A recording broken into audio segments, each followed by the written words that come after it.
Alright, troops, we got ourselves a quick little update for you on the night vision goggles. We don't have a whole lot. Not very impressive, but I thought I ought to do some kind of update. This isn't really even a part two, it's just to show you what's going on. So I got the array hooked up here. Let me take the battery off. I got the array kind of set up. I bought a project box from Radio Shack, which I have somewhere. I'm not even sure what happened to it. But I didn't want to drill into it in case I had to return it, so I just got a piece of wood here and drilled the holes, 10 millimeters, and put the LEDs in just so I'd have an array to work with. Alright, because we were testing them out. I had them soldered together on a desk, and we had hooked the wire up, and we're trying to look at them. Really couldn't see the beam much, and they weren't real bright. So we were thinking maybe that was just because they weren't lined up, and besides that, I was worried I was going to short circuit them trying to move them around. So I thought, all right, let's drill them up, drill the holes, and mount them up on this board. So now we've got a decent array here. So I can hook my 9-volt battery up, and if I look at it, all I can see is a faint red glow, which is what I was expecting because the particular wavelength, 820 nanometers, they're not completely invisible because they're a little red. Because of course you got infrared, the word red is in it, and then but scientifically, Roy G. Biv, red, orange, yellow, indigo, blue, green, indigo, violet. Sorry about that. Red's the first color right above the invisible part of the light spectrum.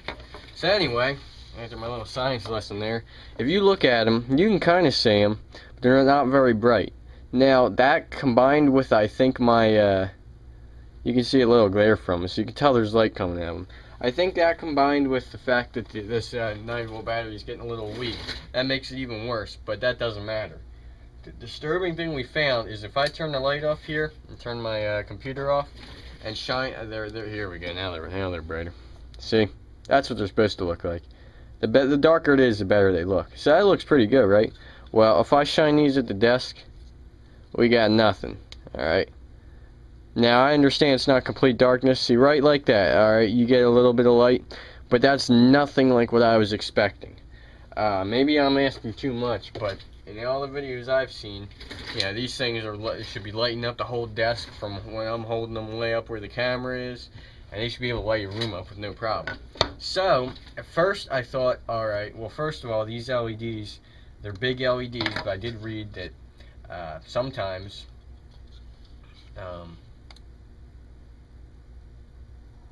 excuse me, got a little distracted there. Sometimes just because an LED is bigger doesn't necessarily mean that it's brighter. So I thought maybe I got gypped because these things were $1 a piece, but they do look cool because they're bigger.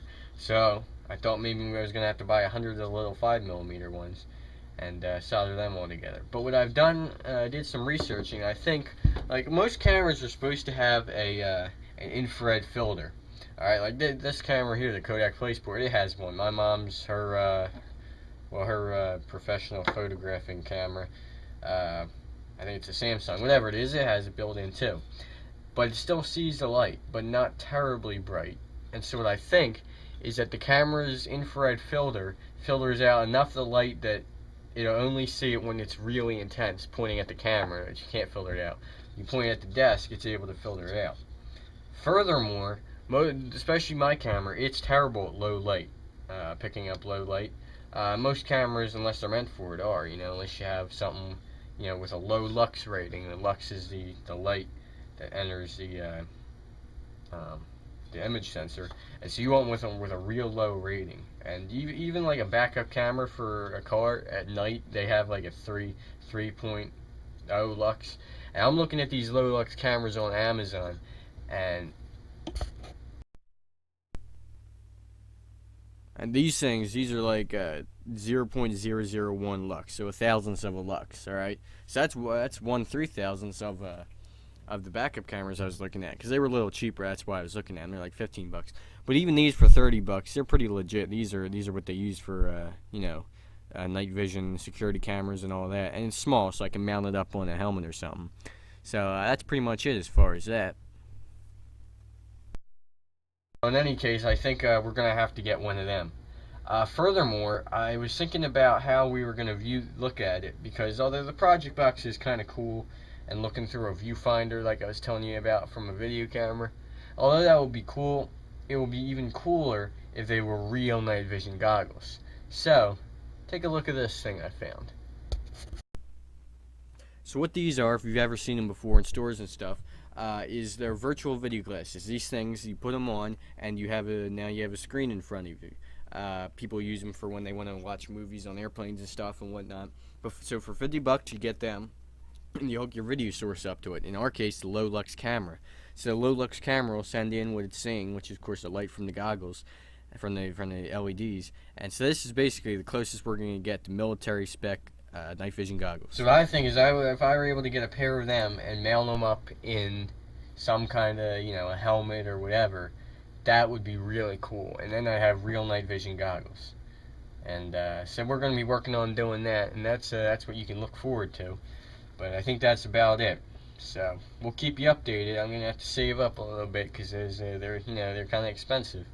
But when we get it done, it'll be pretty cool, I think. All right. Take it easy, YouTubers.